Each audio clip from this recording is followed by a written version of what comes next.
We have all heard the whisper, a story passed down through generations, that we use only a fraction of our mind, that somewhere within us vast chambers of potential lie dark and silent.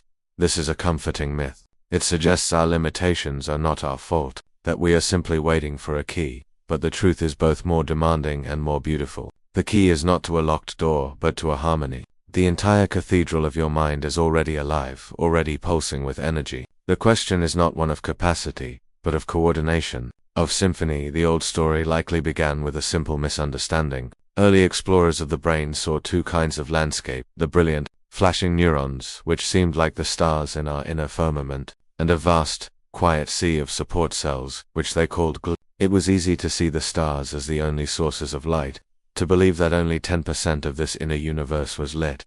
But we have learned to see in the dark. We now understand that this silent sea is not passive. These glial cells are the modifiers of our inner language, the keepers of context. They are the atmosphere that holds the stars, the tide that shapes the shore. They can quiet a neuron, or awaken it. They connect, they nourish, they cleanse. They are the silent partners in every thought, the stage managers for the play of your consciousness. To ignore them is to watch a play and see only the actors, never noticing the set, the lighting, the director's handle that gives the performance its depth, its meaning, its world. So, let us reconsider the actors in this intimate theater. The neurons, of course, are the brilliant performers. They transmit the lightning-fast impulses that become a memory, a solution, a moment of awe. They are the visible script of the self, the ink with which our story is written.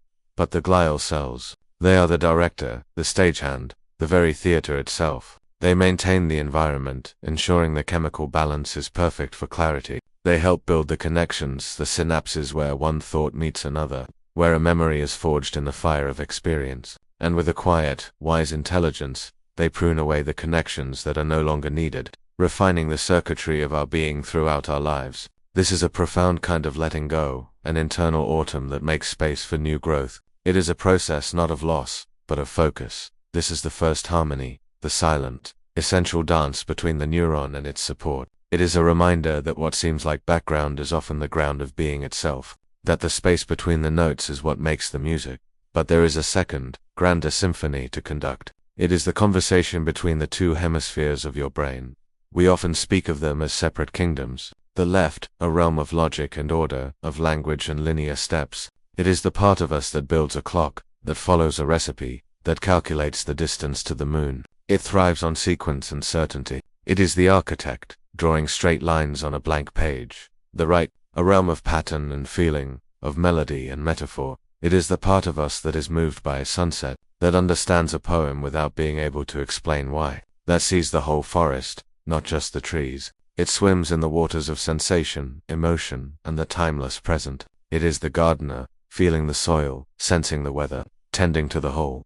We are taught by culture and by habit to value one over the other, to believe we are citizens of one kingdom or the other. But we are not meant to live in division. A world of pure architecture is sterile, a grid of streets with no one living in the houses. A world of pure gardening is wild, overgrown, without a path to walk. The magic, the true activation of your entire mind, happens in the space between these two realms, in the bridge. It happens when logic is infused with intuition, when a creative leap is given structure and form. It is the moment a scientist has a flash of insight, a right brain pattern recognition that her left brain rigor then proves true. It is the moment an artist understands the precise technical discipline, a left brain structure, that will give form to her right brain vision.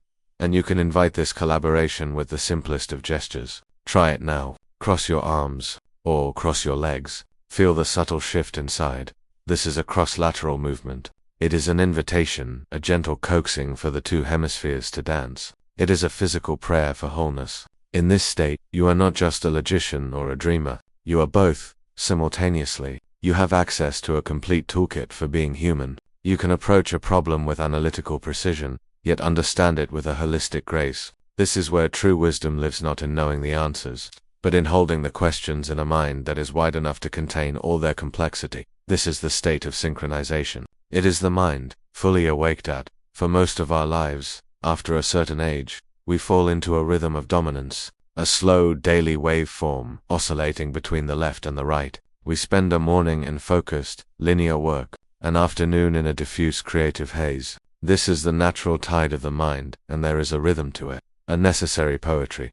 But we can become trapped in the tide pool of one mode, stuck on the shores of relentless analysis, where everything is a problem to be solved, and the beauty of the whole is lost. We reduce the symphony to a single, repeating note. Or we can be marooned in the open waters of pure emotion, where feeling overwhelms form, and nothing finds its way to shore. The music becomes a formless storm. That the challenge of a conscious life is to notice these patterns, to feel when you are leaning too heavily into one way of being, and to gently correct your posture, to seek the balance point. This is not about erasing your natural tendencies, but about enriching them with their opposite. It is about giving your inner architect a garden to walk in, and your inner gardener a well-designed tool to work with. And how do we cultivate this balance? How do we practice this harmony? We begin with the foundation, the breath. Mindful breathing is not merely a relaxation technique, it is a tuning fork for the brain. When you sit in silence and follow the breath, a cool inhale through the nose, the warm release through the mouth, you are calming the static. You are creating a space of quiet receptivity, an environment where the two hemispheres can listen to one another again. You are not doing, but allowing the whole mind to emerge from the chatter of its separate parts. This is the first and most portable practice. It requires nothing but a moment of your attention, and a willingness to be still. Then, we remember the body. The mind is not a ghost in the machine. It is woven through the entire body, the nerves in your spine, the feeling in your hands, the balance in your feet. This is your mind, too. You can incorporate those simple cross-lateral movements into your day. Cross your legs while you sit and read. Use your non-dominant hand to stir your tea, to open a door. Take a walk in nature, allowing your arms to swing rhythmically, each step a gentle cross-lateral signal. These are not exercises in awkwardness, but subtle rebellions against habit. They are small, physical declarations that you wish to engage the whole of your being, that you refuse to live only from the neck up. And then, there is the profound practice of creation. To paint, even badly, to play a note on an instrument, even clumsily, to write a line of a poem that will never be read, to cook a meal with attention and artistry. Creative pursuits are the native language of the synchronized brain. They demand the structure of the left and the vision of the right. They are a playground for the integrated self. In these acts, we are not producing a product, we are performing the ceremony of wholeness.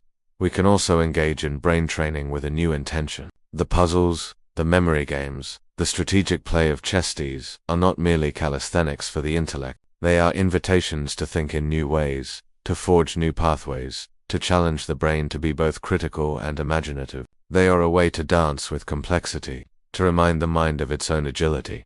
But synchronization is not just an internal state. It changes how we meet the world. Consider emotion. In a dominant state, emotion can overwhelm us. Anxiety can lock us into a cycle of frantic, left-brain problem-solving for a problem that has no solution, or sadness can immerse us in a right-brain ocean of feeling with no shore in sight. But in a synchronized state, we can feel the full force of an emotion, the right brain's pure sensory experience of it, while our left brain can calmly witness it, name it, and understand its transient nature. We can feel sadness without becoming sadness. We can face anxiety without being consumed by it. This is emotional resilience. This is the heart and mind working together. All of these practices lead to one profound liberation, freedom from the repetitive self. So much of our lives is spent walking the same neural pathways, thinking the same thoughts, reacting with the same emotions. We become creatures of habit, not because it is efficient, but because it is easy. The brain, in its wisdom, follows the well-worn trail. It is an energy-saving mechanism. But this is how we build our own cage. We use 100% of our brain, yes, but we use it to tread the same 10% of our possibilities. We live in a well-furnished room, but we never open the door to the rest of the house. When you choose to synchronize, you choose to step off the trail. You choose to walk through the untamed undergrowth of your own potential. You disrupt the status quo of your own mind. This is the very essence of neuroplasticity, the brain's lifelong ability to rewire itself. Every time you try something new, every time you breathe through stress instead of reacting, every time you engage both logic and creativity, you are not just using your brain, you are sculpting it. You are carving new pathways, building new bridges. You are literally changing the structure of your inner world.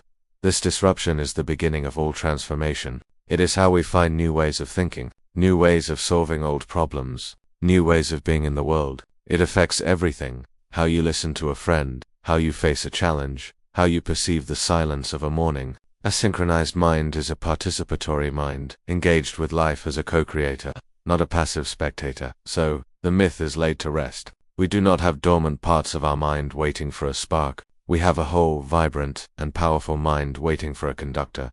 The goal is not to use more of your brain. It is to use it more wholly, to invite the left and the right to sing together, to honor the silent, sustaining work of the glia as much as the brilliant flash of the neuron, to inhabit your body fully, and to feel the world through a mind that is both grounded and open.